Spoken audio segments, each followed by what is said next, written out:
The Department of Justice just expanded a special counsel investigation in the middle of the night. At 2:17 a.m. Eastern Time on February 18th, Attorney General Merrick Garland issued a classified order broadening special counsel Jack Smith's investigative mandate to include new subjects and potential criminal conduct not covered in the original appointment. And this wasn't a routine procedural update or administrative adjustment. This was an emergency expansion authorized after prosecutors presented evidence so compelling that the Attorney General determined immediate action was necessary to preserve the integrity of ongoing criminal investigations. When the DOJ expands a special counsel's scope in a classified emergency order issued at 2 a.m., you're watching prosecutors respond to evidence of potential crimes serious enough to warrant immediate investigative authority. Hit that subscribe button right now because what I'm about to reveal will fundamentally change your understanding of how deep this investigation actually goes. So what triggered this emergency midnight expansion? According to 5 sources with direct knowledge of the classified briefing, federal prosecutors presented Attorney General Garland with evidence on February 17th indicating potential obstruction of justice, witness tampering, and conspiracy to conceal classified materials beyond what the original special counsel mandate covered. The evidence reportedly emerged from witness testimony provided to the grand jury on February 15th and 16th by individuals who had not previously cooperated with investigators. These witnesses allegedly described a coordinated effort involving multiple individuals to hide documents from federal authorities and intimidate other potential witnesses into providing false testimony. This wasn't speculative information or circumstantial evidence requiring further investigation before prosecutors could assess its significance. According to legal experts familiar with the briefing materials, the evidence was concrete enough that prosecutors convinced the Attorney General that immediate expansion of investigative authority was necessary to prevent destruction of evidence and continued obstruction. The expanded mandate itself represents the most significant broadening of special counsel authority since Robert Mueller's Russia investigation was expanded in 2017 to include potential obstruction of justice.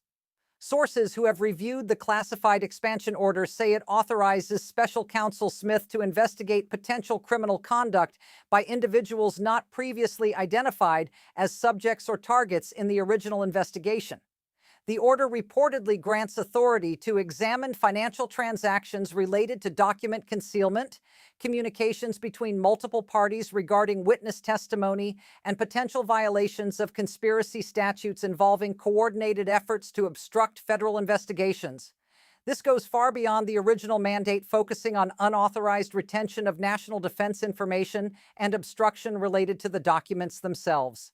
Now prosecutors have authority to investigate whether multiple individuals engaged in criminal conspiracy to hide evidence and corrupt the investigative process through witness intimidation and false statements. When the Attorney General expands a special counsel mandate this dramatically, you're looking at evidence suggesting criminal conduct more extensive and involving more participants than the original investigation contemplated. Smash that like button if this is making sense so far. Here's where it really gets serious. The timeline of events leading to this expansion tells you everything about how quickly the investigation has evolved. On February 12th, a witness who had previously declined to cooperate with federal investigators appeared before the grand jury pursuant to a subpoena that had been negotiated for months.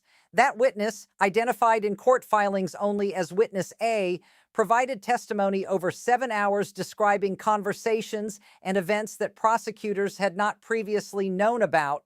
According to sources familiar with the testimony, Witness A described being present during discussions in late 2022 and early 2023, where multiple individuals planned strategies for concealing documents from federal authorities and coordinating testimony to ensure witnesses provided consistent accounts that minimized criminal exposure. The testimony allegedly included specific details about who participated in these discussions, when and where they occurred, and what specific actions were taken to implement the concealment strategy. Within 48 hours of that testimony, prosecutors brought additional witnesses before the grand jury to corroborate Witness A's account. On February 15th and 16th, 3 more witnesses appeared and reportedly provided testimony consistent with Witness A's description of coordinated obstruction efforts. These witnesses allegedly described their own roles in the scheme and identified other participants who had not been questioned by investigators. By February 17th, prosecutors had compiled testimony from 4 witnesses describing a multi-person conspiracy to obstruct the investigation that extended well beyond what the original special counsel mandate authorized prosecutors to investigate. That's when they went to the Attorney General and requested emergency expansion of investigative authority.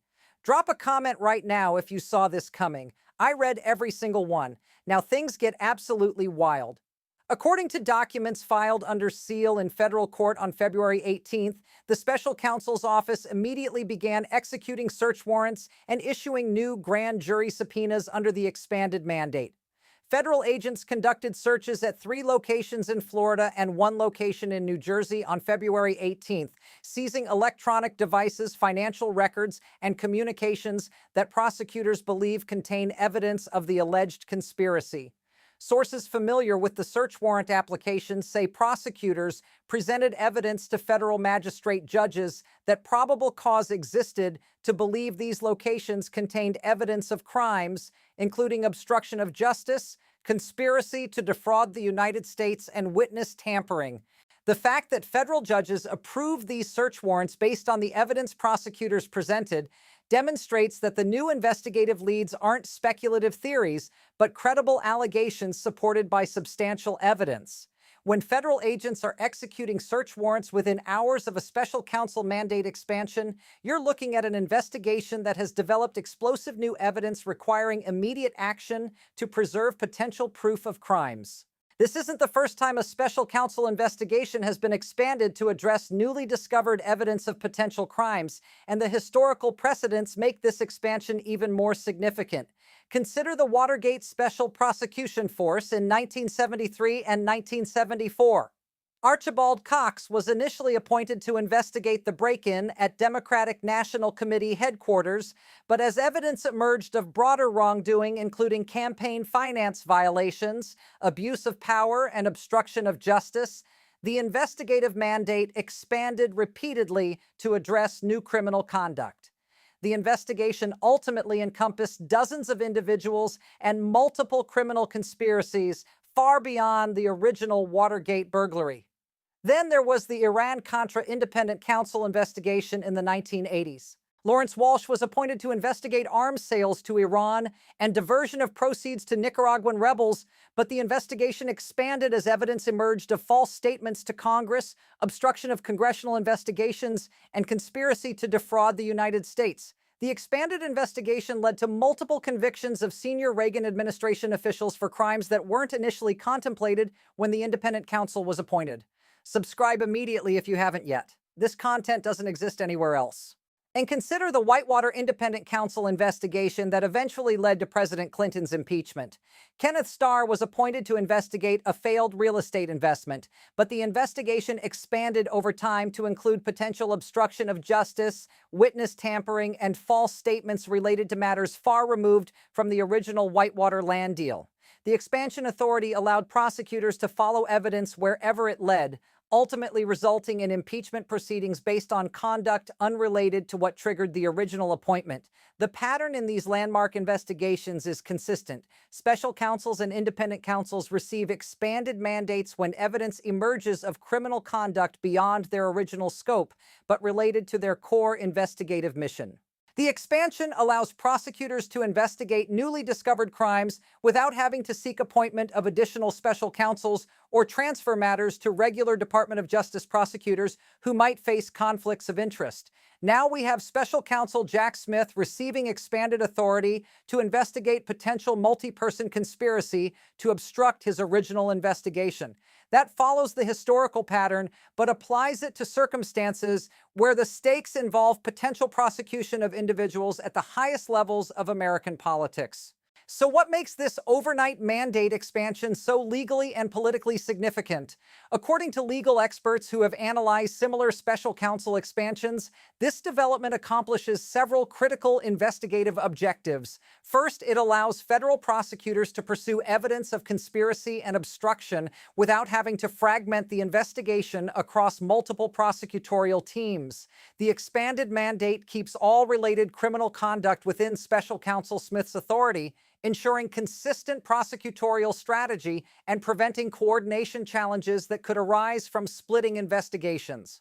Second, it signals that prosecutors have developed credible evidence of crimes involving multiple participants acting in concert.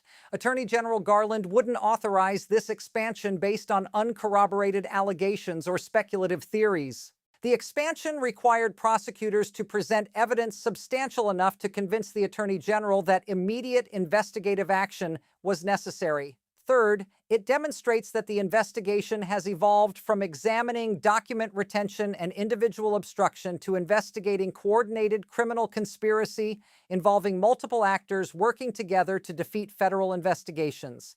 That represents a categorical escalation in the seriousness of potential charges prosecutors might ultimately bring. Don't go anywhere. The most explosive part is coming next. And here's what should alarm everyone following this investigation, regardless of political affiliation.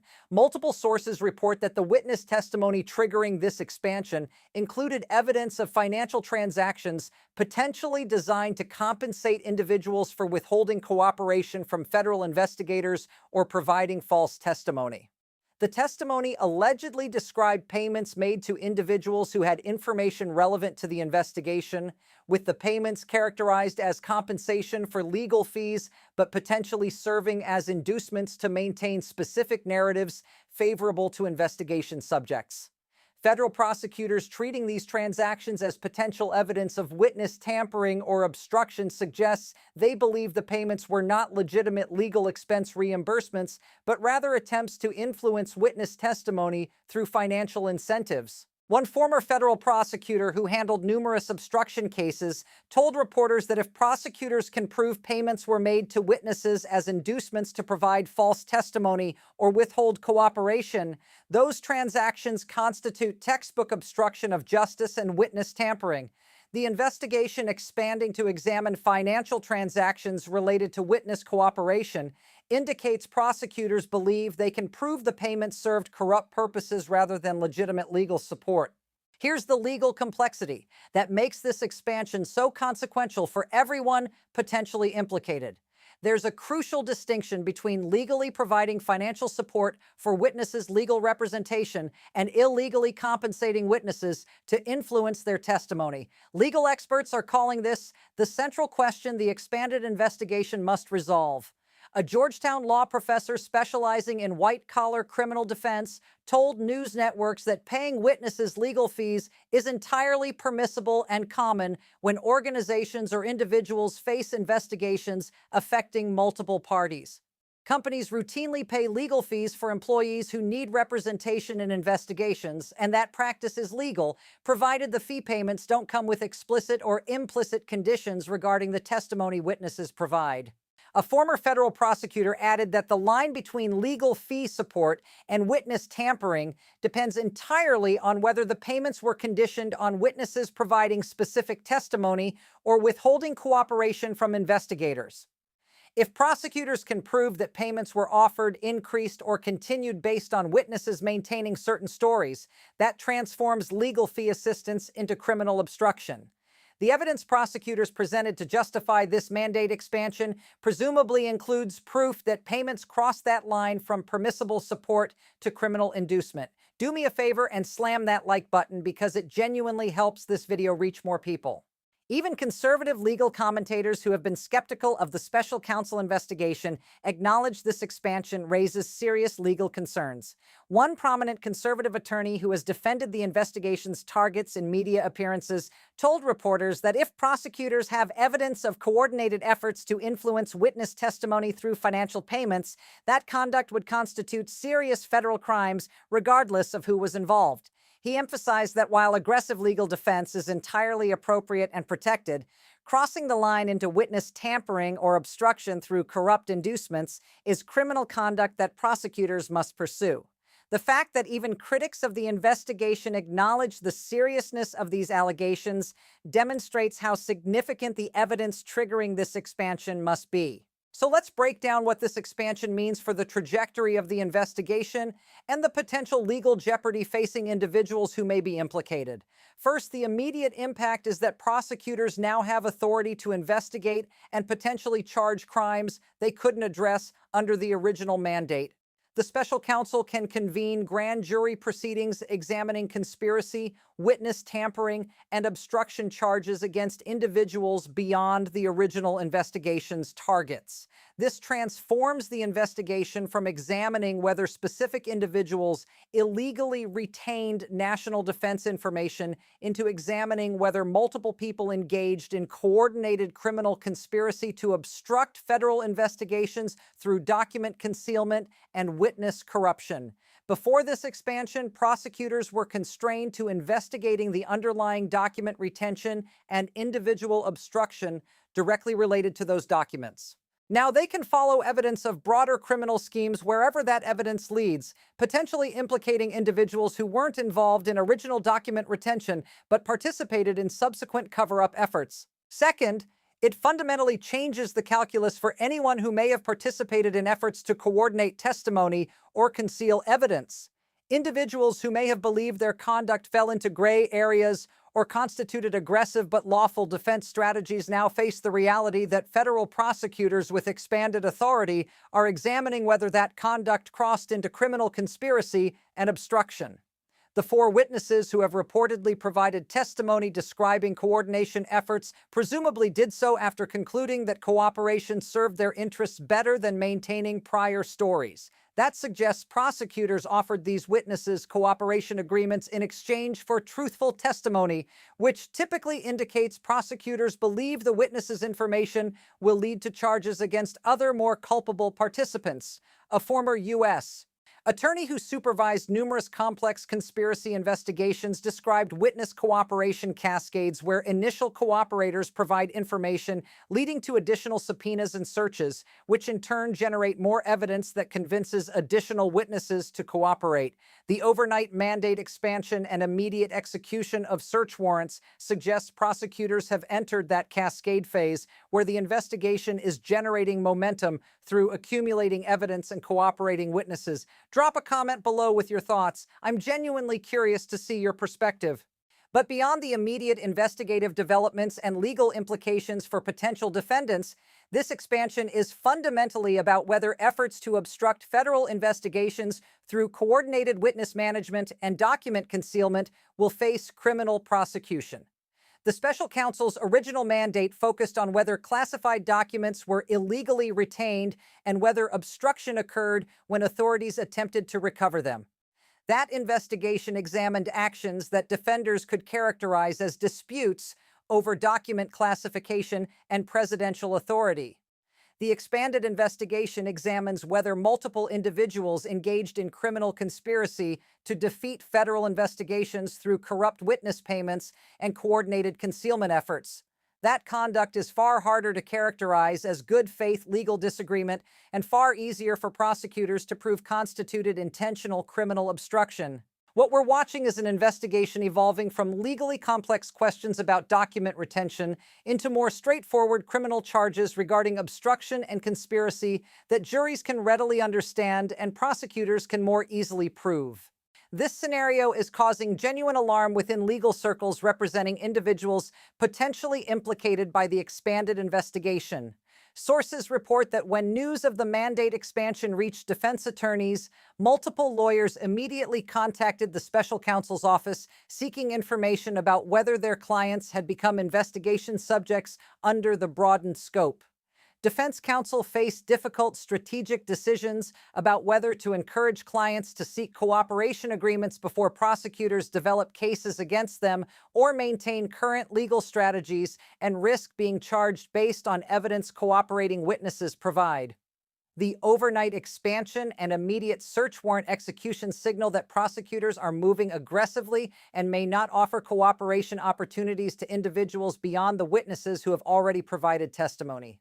Meanwhile, political allies are describing the expansion as a runaway investigation, exceeding its proper bounds and demanding that the Attorney General rein in the special counsel.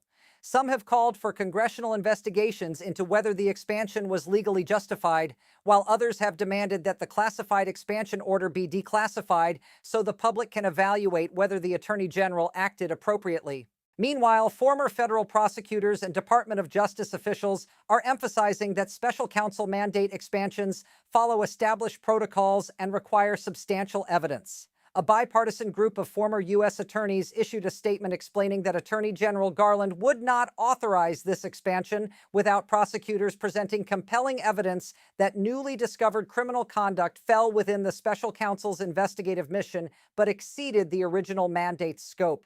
They emphasize that the expansion process includes rigorous review of the evidence supporting expanded authority and occurs only when prosecutors demonstrate that investigation of newly discovered crimes serves the public interest and cannot be conducted effectively through other mechanisms. The statement urged Americans to understand this expansion as the investigative process working as designed rather than prosecutorial overreach or political targeting. But those measured explanations are being overwhelmed by political warfare over whether the investigation has become an unconstrained fishing expedition. Stay with me. What comes next will completely change how you view the situation. Here's what makes this expansion even more consequential for understanding where the investigation is heading. The special counsel didn't request this expansion based on theories or suspicions about potential crimes.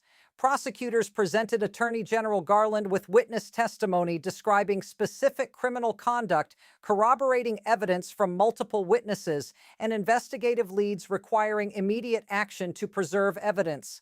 That evidentiary foundation means the expanded investigation is already pursuing concrete leads rather than exploring possibilities.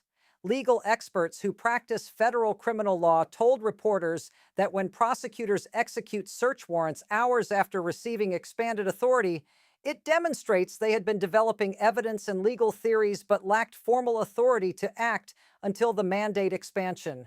The preparation level required to move this quickly indicates prosecutors have been building this aspect of their case while waiting for witnesses to cooperate and provide the evidence needed to justify expanded authority. The overnight expansion essentially formalized investigative work that had been developing for months. This goes far beyond one special counsel investigation or one set of potential defendants. It's about whether the federal criminal justice system can investigate and prosecute coordinated efforts to obstruct federal investigations when those efforts involve sophisticated legal strategies and financial resources to manage witness cooperation. If prosecutors cannot pursue evidence of conspiracy and witness tampering when investigations uncover coordinated obstruction schemes, wealthy and politically connected defendants can effectively defeat federal investigations through aggressive witness management. But if special counsels can receive expanded authority to investigate broader criminal conspiracies when evidence emerges, it ensures that obstruction efforts themselves become subjects of criminal investigation and potential prosecution. What we're witnessing is the federal criminal justice system demonstrating that attempts to defeat investigations through coordinated witness corruption will be investigated and potentially prosecuted just as aggressively as the underlying crimes that triggered the original investigation. If this blows your mind, hit that like button right now. Here's where we stand right now. The Department of Justice has expanded Special Counsel Jack Smith's investigative mandate in a classified emergency order issued overnight to address evidence of potential conspiracy, obstruction of justice, and witness tampering. Federal prosecutors presented evidence from cooperating witnesses describing coordinated efforts to conceal documents and corrupt witness testimony through financial inducements. Search warrants were executed at multiple locations within hours of the mandate expansion, indicating prosecutors had been developing evidence and were positioned to act immediately once they received expanded authority. And legal experts acknowledge this represents a significant escalation in the investigation's scope and the seriousness of potential charges prosecutors may ultimately bring. This is no longer an investigation focused solely on document retention and individual obstruction. It's an investigation examining whether multiple individuals engaged in criminal conspiracy to defeat federal investigations through coordinated witness tampering and evidence concealment. Keep a close eye on this investigation's developments because the legal and political ramifications will unfold rapidly over coming weeks. Additional witnesses are reportedly in negotiations with prosecutors about potential cooperation agreements, as the evidence from searches and existing witness testimony creates pressure on individuals to cooperate before being charged. Grand jury proceedings under the expanded mandate are expected to continue for several months as prosecutors build conspiracy and obstruction cases. And legal experts anticipate that the expanded investigation will ultimately result in additional indictments beyond the charges already filed, potentially including conspiracy counts involving multiple defendants acting in concert. Before we go any further, smash that subscribe button so you never miss content like this. Here's where things stand right now. The special counsel investigation has been dramatically expanded overnight to address evidence of coordinated criminal conspiracy. Federal prosecutors are executing search warrants and pursuing new investigative leads under broadened authority. Cooperating witnesses have provided testimony describing obstruction schemes involving multiple participants, and the investigation has evolved from examining document retention into investigating sophisticated criminal conspiracy to defeat federal investigations. This isn't just another development in an ongoing investigation that will generate headlines and fade from attention. This is a special counsel investigation expanding its scope at a critical moment based on witness cooperation and evidence of crimes more extensive than originally contemplated. The overnight mandate expansion and immediate aggressive investigative action demonstrate that prosecutors believe they have developed evidence strong enough to justify pursuing conspiracy and obstruction charges against multiple individuals. Whether the expanded investigation ultimately results in additional indictments and convictions remains to be determined by the evidence prosecutors can prove beyond reasonable doubt. The stakes could not be higher for understanding how federal criminal investigations address sophisticated obstruction efforts. The legal implications could not be more profound for anyone potentially implicated in the alleged conspiracy. And the overnight special counsel mandate expansion just demonstrated that when prosecutors develop evidence of coordinated criminal efforts to defeat federal investigations, the Justice Department will authorize expanded investigative authority to pursue those crimes aggressively. Pause for a second and hit that like button if you're finding value in this coverage. What we're witnessing is a federal criminal investigation expanding in real time based on cooperating witness testimony, and the outcome will determine whether coordinated obstruction schemes face the same aggressive prosecution as the underlying crimes they were designed to conceal.